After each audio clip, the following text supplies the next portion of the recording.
بسم اللہ الرحمن الرحیم الحمد للہ رب العالمین والصلاة والسلام علی اشرف الانبیاء والمرسلین وعلی آلہ واصحابہ اجمعین ومن تبعہم باحسان الی یوم الدین اما بعد۔ ناظرین کرام، جن، جادو، نظر بد، اس سلسلے کا ایک حلقہ گزشتہ مرتبہ آپ نے سنا تھا، اسی کا تسلسل آج ہم لوگ آپ کے سامنے پیش کر رہے ہیں۔ ہمارا جو عنوان تھا وہ تھا جن اور ان کی حقیقت۔ کتاب و سنت میں جنوں سے متعلق اللہ تبارک و تعالیٰ نے یہ بات بھی بیان فرمائی ہے نبی اکرم صلی اللہ علیہ وسلم کی زبانی کہ ان کی غذا کیا ہے۔ حضرت عبداللہ ابن مسعود رضی اللہ تعالیٰ عنہ روایت فرماتے ہیں کہ نبی اکرم صلی اللہ علیہ وسلم نے یہ بات بیان فرمائی، اور یہ روایت کئی الفاظ کے ساتھ متعدد صحابہ سے منقول ہے کہ جنہوں نے آ کر نبی اکرم صلی اللہ علیہ وسلم سے پوچھا، جو مومن جن تھے، جو مسلمان جن تھے، انہوں نے پوچھا کہ اللہ کے نبی، ہمارا کھانا کیا ہوگا، ہمارے لیے کھانے میں کیا چیز ہوگی؟ تو نبی اکرم صلی اللہ علیہ وسلم نے یہ بات بیان فرمائی کہ ہر ہڈی جو اللہ تبارک و تعالیٰ کا نام لے کر جس جانور کو ذبح کیا گیا ہو، اس کی ہڈی، اس ہڈی پر اللہ تبارک و تعالیٰ تمہارے لیے گوشت اگا دیں گے، گوشت جو ہے اس پر آ جائے گا، تم وہ کھاؤ گے، اور ہر جانور کا جو گوبر ہوتا ہے وہ تمہارے جانوروں کے لیے، تمہاری سواریوں کے لیے غذا بنے گا۔ صحیح مسلم کی یہ روایت ہے۔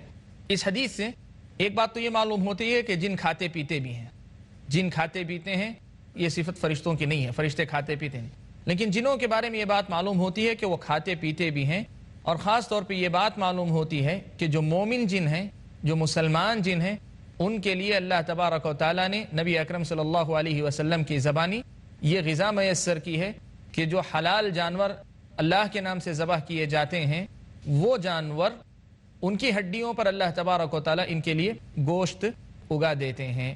تو یہ صحیح مسلم کی ایک روایت ہے جس سے معلوم ہوتا ہے کہ یہ کھاتے پیتے بھی ہیں۔ اس کے علاوہ صحیح مسلم ہی کی ایک اور روایت ہے، حضرت جابر رضی اللہ تعالیٰ عنہ روایت فرماتے ہیں کہ نبی اکرم صلی اللہ علیہ وسلم نے یہ بات بیان فرمائی۔ حدیث کا خلاصہ آپ کے سامنے رکھتا ہوں کہ آدمی جب گھر میں داخل ہوتا ہے اور بسم اللہ کہہ کر دروازہ بند کرتا ہے، تب پھر شیطان اپنے ساتھیوں سے کہتا ہے، جو شیطان دنیا میں گھوم رہے ہوتے ہیں، اپنے ساتھیوں سے کہتا ہے کہ تمہارے لیے گھر نہیں، اور جب کھانے بیٹھ کر بسم اللہ کہتا ہے تو کہتا ہے کہ تمہارے لیے کھانا بھی نہیں، تمہارے لیے رات گزارنے کی جگہ بھی نہیں، تمہارے لیے کھانا بھی نہیں ہے۔ لیکن وہی جب انسان گھر میں داخل ہوتا ہے اور اللہ کا نام لے کر دروازہ نہیں بند کرتا اور کھانے سے پہلے بسم اللہ نہیں کہتا، تو شیطان اپنے ساتھیوں کو آواز دے کر کہتا ہے کہ چلے آؤ، آج تمہارے لیے رہائش ٹھکانہ بھی مل گیا اور تمہارے لیے کھانا بھی مل گیا۔ تو گیا کھاتے وقت اگر بسم اللہ نہیں کہتے ہیں تو شیطان کھانے میں شریک ہو جاتے ہیں۔ اس سلسلے میں کئی ایک روایتیں موجود ہیں، ان کی تفصیل میں جانا مقصود نہیں ہے، وہ کیا کھاتے ہیں کیا نہیں کھاتے ہیں۔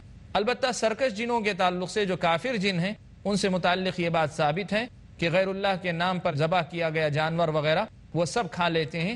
مومن جن جو ہوتے ہیں بالکل وہ پاک اور حلال غذا ہی کھاتے ہیں۔ تو ان کی غذا سے متعلق یہ کچھ باتیں اسلامی شریعت میں ہم اور آپ کو ملتی ہیں کہ وہ کیا کھاتے ہیں اور کیا پیتے ہیں۔ تو ایک بات اور یہ جنوں سے متعلق کتاب اور سنت میں ہم اور آپ کو بتائی گئی ہے۔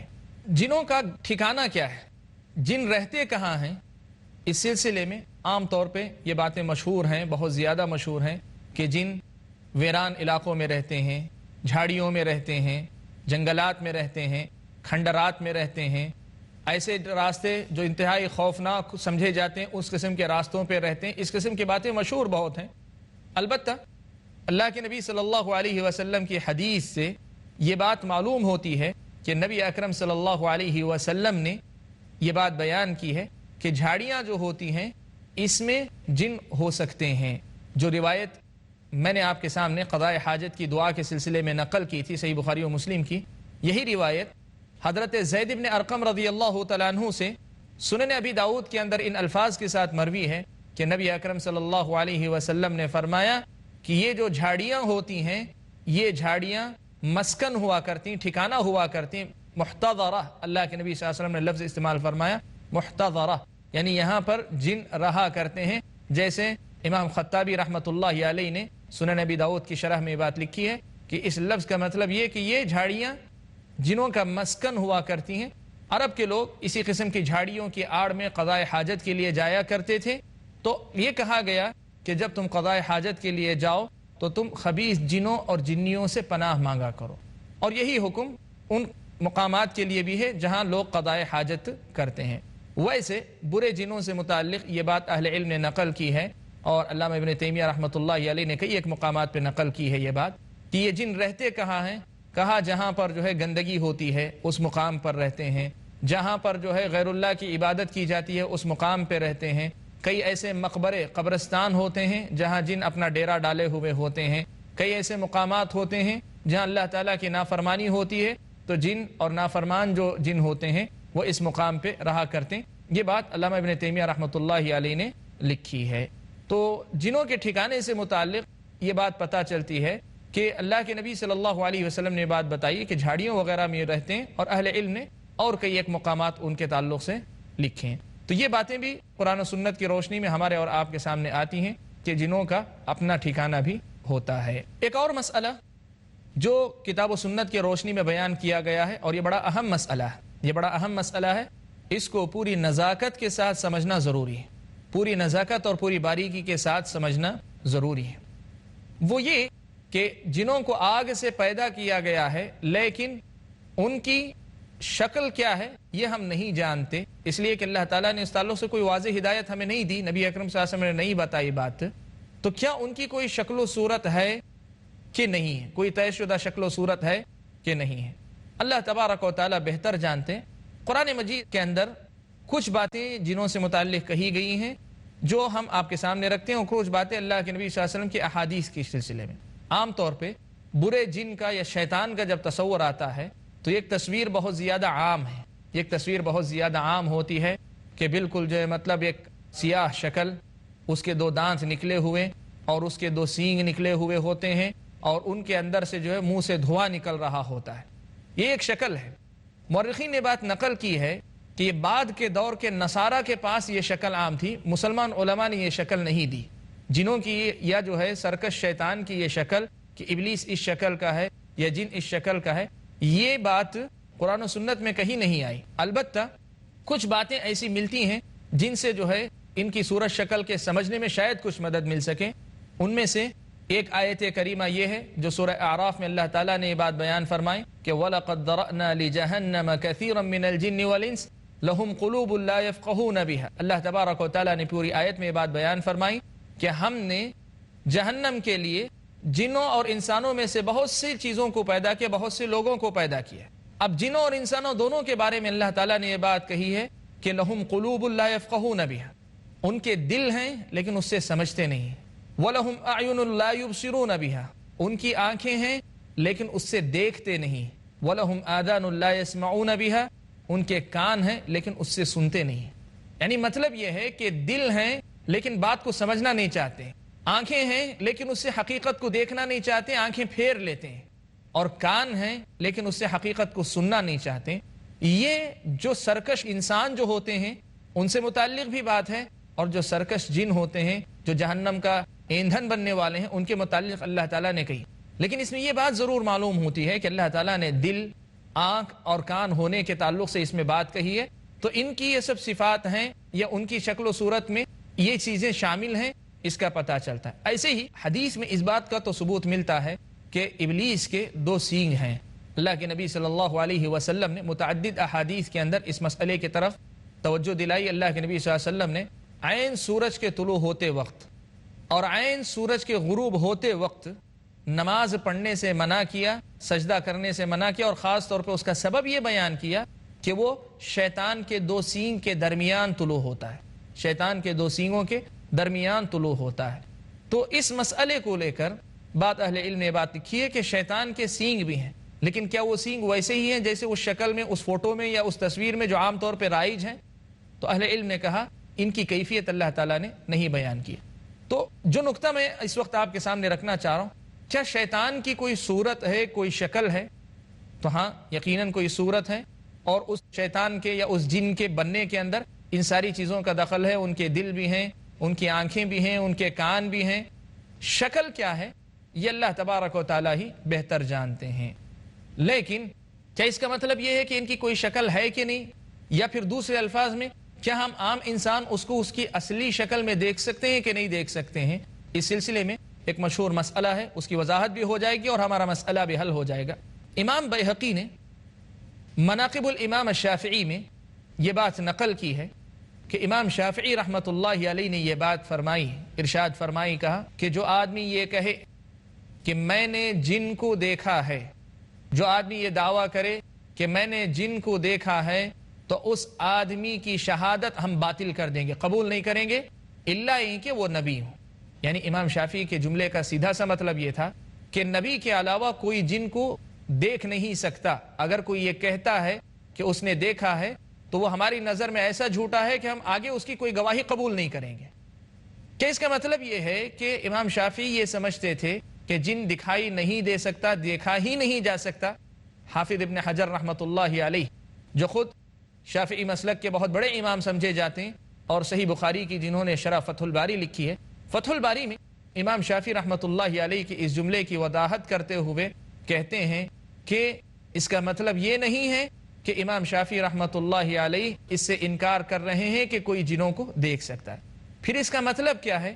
ہم لوگ ایک چھوٹے سے بریک کے بعد اس مسئلے کی وضاحت کرتے ہیں۔ السلام علیکم ورحمۃ اللہ وبرکاتہ۔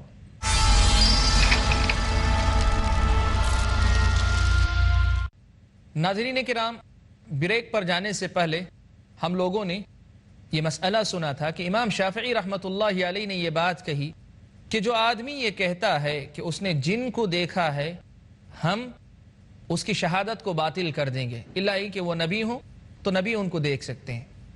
امام ابن حجر رحمۃ اللہ علیہ نے اس کا جواب دیا، اس کی وضاحت کرتے ہوئے کہا فتح الباری میں کہ اس کا یہ مطلب نہیں ہے کہ امام شافعی یہ کہنا چاہتے ہیں کہ جن کو دیکھا نہیں جا سکتا، نہیں۔ امام شافعی کے جملے کا مطلب یہ ہے کہ کوئی آدمی یہ دعویٰ کرے کہ میں نے جن کو اس کی اصلی شکل میں دیکھا ہے، تب پھر یہ دعویٰ جھوٹا ہے۔ اس کی اصلی شکل میں اس کو نہیں دیکھا جا سکتا۔ اور اس سلسلے میں سورہ اعراف کی یہ آیت کریمہ کہ انہو یراکم ہوا وقبیلہ من حیث لا ترونہم، کہ بے شک وہ اور اس کی جماعت تم کو دیکھتی ہے اس مقام سے جہاں سے تم ان کو نہیں دیکھتے، من حیث لا ترونہم، جہاں سے تم ان کو نہیں دیکھتے۔ اس آیت کی تشریح میں بعض اہل علم نے یہی بات کہی کہ جن اپنی اصل کے اعتبار سے نہ دکھائی جانے والی مخلوق ہے۔ لیکن کیا اس کا مطلب یہ ہے کہ جنوں کو دیکھا ہی نہیں جا سکتا؟ تو اس سلسلے میں ابن حجر رحمۃ اللہ علیہ نے جو بات کہی کہ نہیں، جنوں کو جو ہے دیکھا جا سکتا ہے ان کی شکل سے ہٹ کر کسی اور شکل میں، تو اس کا ثبوت قرآن و سنت کے اندر بہت سی مثال، بہت سی چیزوں کے، بہت سی احادیث کے اندر اور بہت سی آیتوں کے اندر ملتا ہے۔ اس سلسلے میں سب سے پہلے ہم لوگ حضرت ابو ہریرہ رضی اللہ تعالیٰ عنہ کی یہ روایت دیکھتے ہیں۔ حضرت ابو ہریرہ رضی اللہ تعالیٰ عنہ کی یہ روایت سنتے ہیں کہ نبی اکرم صلی اللہ علیہ وسلم نے بیان فرمایا، صحیح بخاری و مسلم کی روایت ہے کہ جب تم مرغ کے بانگ دینے کو سنو، مرغ کو آواز لگاتے ہوئے دیکھو، تو تم جو ہے اللہ تبارک و تعالیٰ کے فضل کو طلب کرو، اللہ تبارک و تعالیٰ کے فضل کو طلب کرو، کہ اس لیے کہ اس نے فرشتوں کو دیکھا ہے، اور فرشتوں کا آنا جانا اللہ تبارک و تعالیٰ کے فضل کے آنے جانے کی دلیل ہوا کرتا ہے۔ تو اس لیے اللہ کے نبی صلی اللہ علیہ وسلم نے کہا کہ جب تم مرغ کو بانگ دیتے ہوئے دیکھو تو تم اللہ تبارک و تعالیٰ کے فضل کو تلاش کرو، اس لیے کہ انہوں نے فرشتوں کو دیکھا ہے۔ اور اس کے مقابلے میں اللہ کے نبی نے اسی حدیث میں فرمایا، جب تم لوگ گدھے کے رینکنے یا گدھے کے آواز نکالنے کو سنو تو تم اللہ تبارک و تعالیٰ کی پناہ مانگو کہ انہوں نے شیطان کو یا ابلیس کو دیکھا ہے۔ یہ بات صحیح بخاری و مسلم کی روایت سے اللہ کے نبی صلی اللہ علیہ وسلم سے مروی ہے۔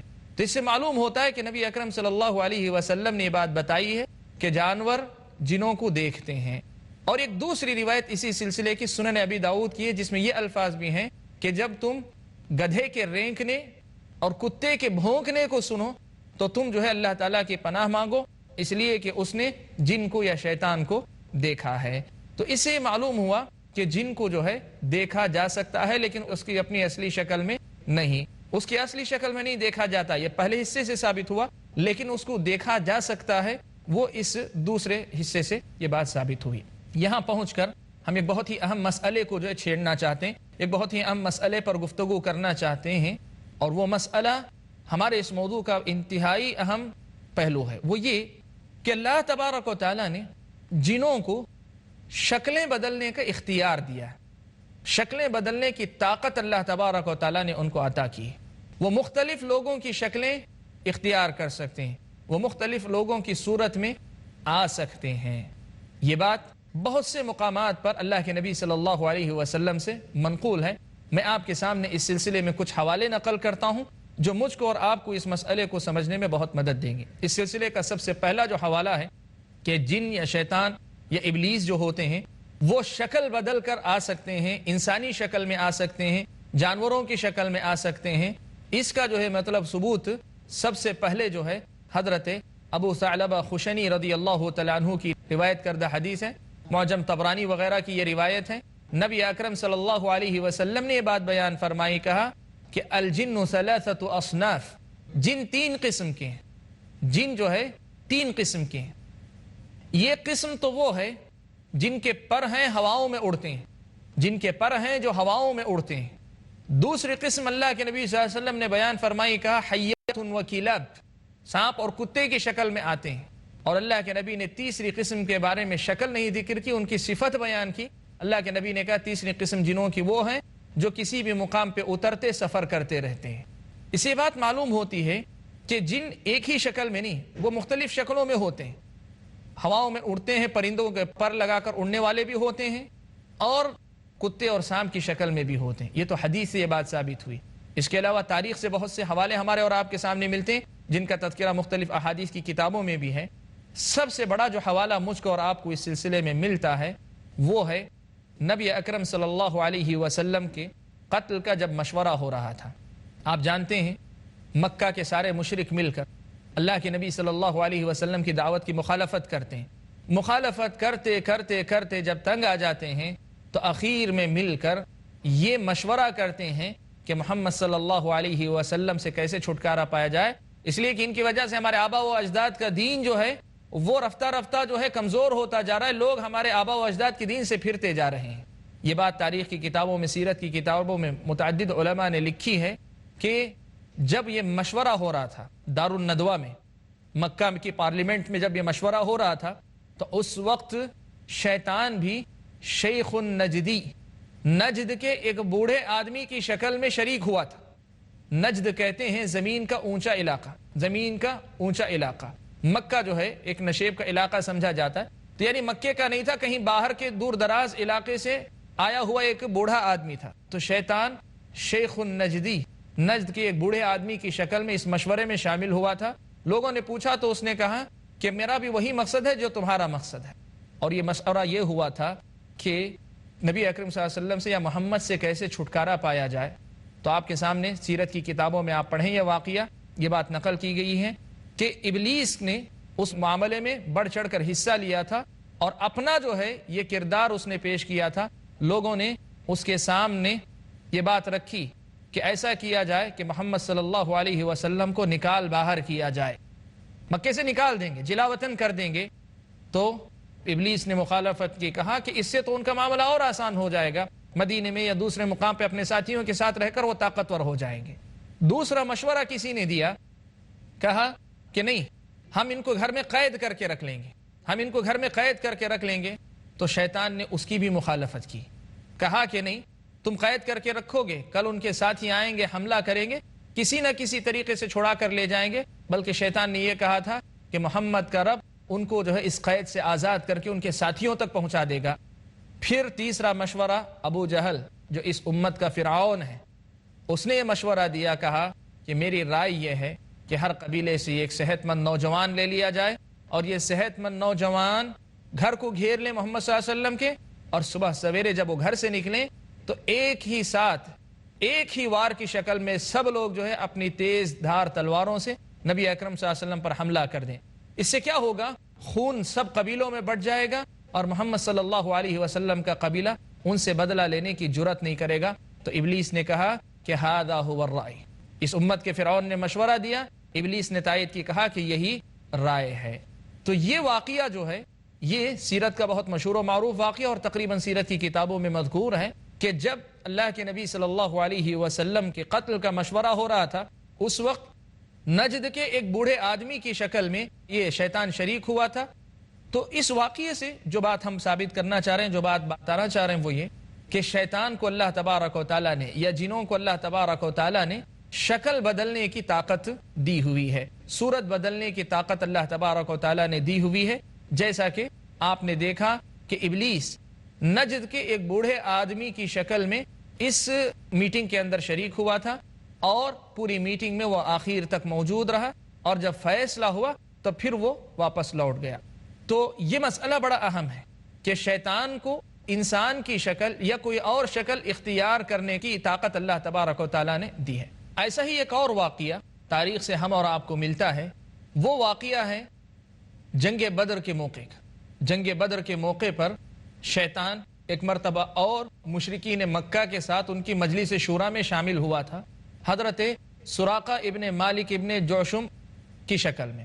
سراقہ ابن مالک یہ جو ہے اس وقت تک مسلمان نہیں ہوئے تھے، بعد میں جا کر یہ مسلمان ہوئے رضی اللہ تعالیٰ عنہ۔ تو ان کے صورت اور شکل میں ابلیس جو ہے وہ شریک ہوا تھا، اور اس نے مشرکین مکہ کی مجلس میں اور ان کے فیصلے میں بہت اہم کردار ادا کیا تھا۔ مجلس شورا کے بہت اہم رکن کی حیثیت سے اس نے اس میں شرکت کی تھی اور بہت اہم فیصلہ کیا تھا۔ آپ کو معلوم ہے جنگ بدر کے موقع پر ہوا یہی تھا کہ مشرکین مکہ اپنے قبیلے کو بچانے کے لیے جنگ کے لیے نکل کر جانا چاہ رہے تھے، لیکن قبیلہ کنانہ، اس قبیلے کے ساتھ ان کی حلف برداری تھی، ان کے ساتھ جو یہ ان کے حلیف تھے، ان کے معاملات تھے۔ تو ان کو ڈر یہ تھا کہ اگر یہ اقدام کریں گے تو قبیلہ کنانہ کے ساتھ معاملات بگڑ جائیں گے، اور اس کی وجہ سے مشکلات کا ان کو سامنا کرنا پڑے گا، اس لیے وہ لوگ پس و پیش کا شکار تھے۔ تو شیطان سراقہ ابن مالک ابن جوشم رضی اللہ تعالیٰ عنہ کی شکل میں، جو اس وقت تک مسلمان نہیں ہوئے تھے اور قبیلہ کنانہ سے تعلق رکھتے تھے، آیا اور آ کر اس نے کہا کہ تم لوگ فکر نہ کرو کہ میں تمہارے لیے قبیلہ کنانہ کی طرف سے کافی ہو جاؤں گا، تم لوگ جو ہے آگے بڑھ جاؤ۔ تو جو نقطہ اس وقت ہم لوگ سن رہے ہیں وہ نقطہ یہ کہ جنوں کی جو اصل شکل ہے اس شکل میں ان کو دیکھا نہیں جا سکتا، لیکن جنوں کو اللہ تعالیٰ نے شکل بدلنے کی طاقت دی ہے، قدرت دی ہے، تو وہ شکل بدلتے ہیں، جس شکل میں چاہے جاتے ہیں، اور جس شکل میں چاہے جب وہ جاتے ہیں تو ان کی بدلی ہوئی شکل میں ان کو دیکھا جا سکتا ہے۔ حضرت ابو ثعلبہ خشنی رضی اللہ تعالیٰ عنہ کی روایت سے اس کا پتہ چلتا ہے، ساتھ میں اس سے بھی پتہ چلتا ہے جو حضرت ابن حجر رحمۃ اللہ علیہ نے امام شافعی کے قول کے توجیہ کرتے ہوئے بتائی ہے کہ جنوں کو جو ہے ان کی بدلی ہوئی شکل میں دیکھا جا سکتا ہے۔ تو ناظرین کرام، ہمارے اس گفتگو کا سلسلہ ابھی آگے اور جاتا رہے گا، انشاءاللہ اگلے حلقے میں ہم مزید باتیں اسی سلسلے سے جوڑ کر سنیں گے۔ السلام علیکم ورحمۃ اللہ وبرکاتہ۔